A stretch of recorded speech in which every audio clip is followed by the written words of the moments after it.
Bismillahirrahmanirrahim. Bismillah tawakkaltu 'ala Allah, la haula wala quwwata illa billahil aliyyil azim. Qala musannif rahimahullahu ta'ala wa nafa'ana bi ulumihim amin ya Allah ya rabbal alamin. Allahumma shalli 'ala sayyidina Muhammad wa 'ala sayyidina Muhammad ila hadratin nabiyil mustafa Muhammadin sallallahu alaihi wasallam wa 'ala alihi wa sahbihi wa azwajihi wa dzurriyyatihi wal anbiya'i wal mursalin wa ulai wasyuhada'i wassalihin wa jam'il malaikatil muqarrabin wa ususani la ruhi syabul qari ajilani Khususan lari ila ruhi Sayyidina Abi Bakr wa Umar wa Utsman wa Ali radhiyallahu anhum.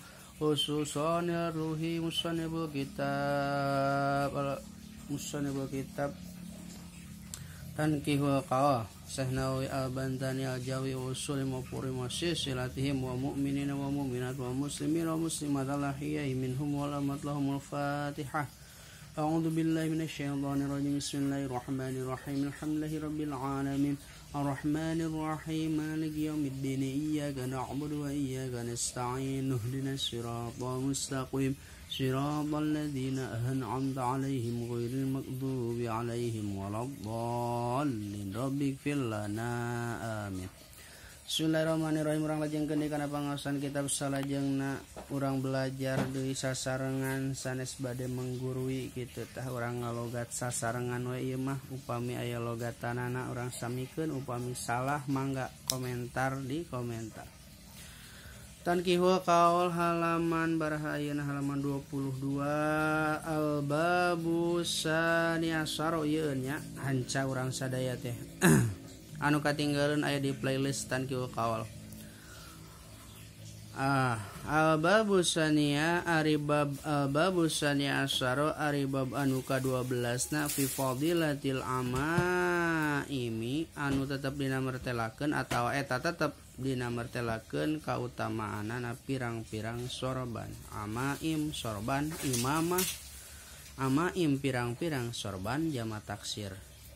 Mufradna lapad imamah sorban teh. Qala ngadawuh kitab Tanqihul Qaul teh pilu babul hadis pirang-pirang hadisnya nerangkeun hadis-hadis Kanjeng Nabi. Sadayana aya 40 padilah, 40 bab. Ayeuna nembe ka 12. Qala ngadawuh Nabi Kanjeng Nabi Muhammad sallallahu alaihi wasallam al-amaimu ari pirang-pirang sorban. Tijanul Arabi eta mahkotana urang Arab. Paida wadu'u tuluy di mana-mana nyimpen ieu urang Arab al-amaima kana pirang-pirang sorban. Wadu'u tah nyarimpen ieu urang Arab izzahum kana kamuliaanana ieu urang Arab.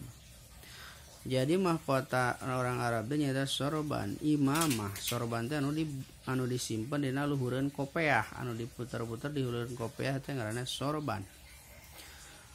Wa qala jeung pantos ngadawuh sallallahu alaihi wasallam Kanjeng Nabi Muhammad sallallahu alaihi wasallam ta'ammamu kudu marake sorban aranjeun kabeh. Ta'ammamu fil amar tina fil suasi majid warna sani bab ka bara Sulasi Majid warna sani bab kedua warna salis bab kedua apa bab kahiji anu wazan tafa'ala ya tafa'alu tafa'ulan ta'ammama ya ta'ammamu ta'ammuman bahwa muta'ammimun wadaka muta'ammamun ta'ammam tuluy kiaskeun ta'ammam ta'ammama ta'ammamu ya ta'ammamu keur tingkah jamak mudzakkar gitu. Wa qala ngadawuh Kanjeng Nabi Muhammad sallallahu alaihi wasallam ta'ammamu kudu marake aranjeun kabeh fa inna malaikata mangkasanya nyana kudu marake sorban aranjeun kabeh fa inna malaikata mangkasanya nyana para malaikat ta'ammamat eta marake sorban ya malaikat gitu.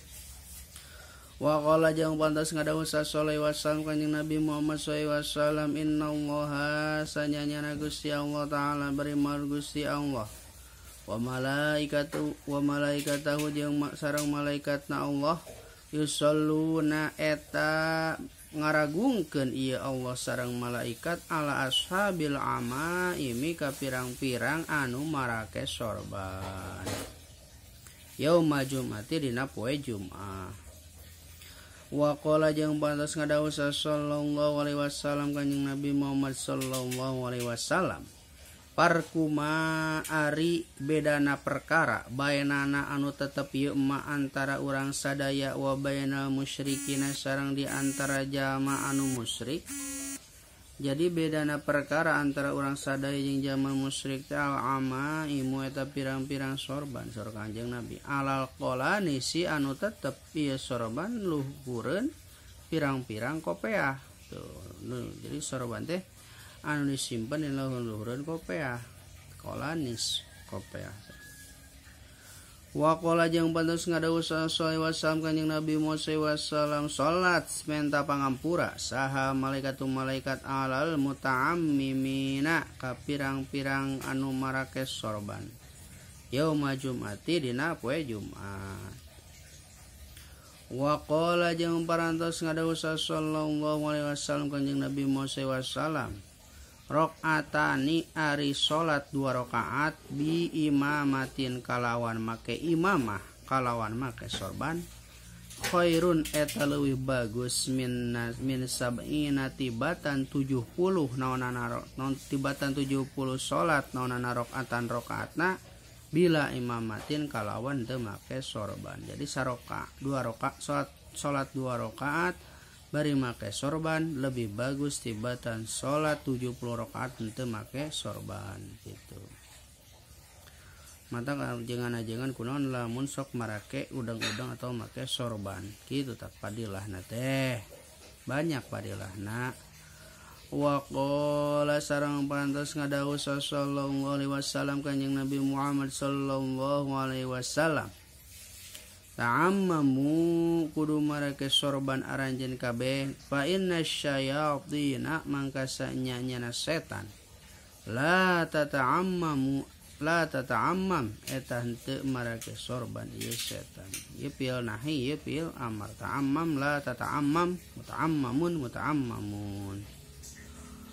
Wa qala jeung parantos lamun ta'ammam kudu make lamun la tata'ammam ulah make fil amar jeung fil nahi ieu amar marentah nahi nolak atawa nyegah. Wa qala jeung parantos ngadawuh sallallahu alaihi wasallam Kanjeng Nabi Muhammad sallallahu alaihi wasallam al amaimu ari pirang-pirang ama ari pirang-pirang imamah ari pirang-pirang sorban si malaikati eta cirina para malaikat paar silu mangka kudu ngarumbaikeun aranjeun kabeh paur silu mangka kudu ngarumbaikeun aranjeun kabeh ha kana ieu sorban khalfa zuhurikum dina tukangeun tonggong aranjeun kabeh. Jadi aya nu ngarumbai na tukangeun aya buntutan sorbana rumbaikeun tukangeun tonggong gitu. Wa qala jeung parantos ngadawuh sallallahu alaihi wasallam Kanjeng Nabi Muhammad sallallahu alaihi wasallam tasawwamu kana basa tasawwamu kudu nyieun ciri aranjeun kabeh. Jadi si malaikati ari ciet cirina malaikat teh ta sorban tah ieu Kanjeng Nabi tasawwamu kudu nyieun ciri aranjeun kabeh. Paina malaikata mangkasanya nyana malaikat koda tasawwamat eta tetelangis nyarieun ciri ieu malaikat. Wa qala jeung parantos ngadawuh sallallahu alaihi wasallam Kanjeng Nabi Muhammad sallallahu alaihi wasallam nuhia diparentahkeun anil iqti'ati tina henteu dibeulitkeun atau kuma dilarang make sorban henteu dibeulitkeun kana beheung anil iqti'ati teh wa umira jeung diparentah bitalahi kalawan make sorban dibeulitkeun kana beheung kitu. Babu asalisu asaro babu asalisa asaro sagitunya bab ke-13 fi fadilati shaumi ke di bab payun martelakeun padilahna puasa atawa saum wallahu a'lam bissawab.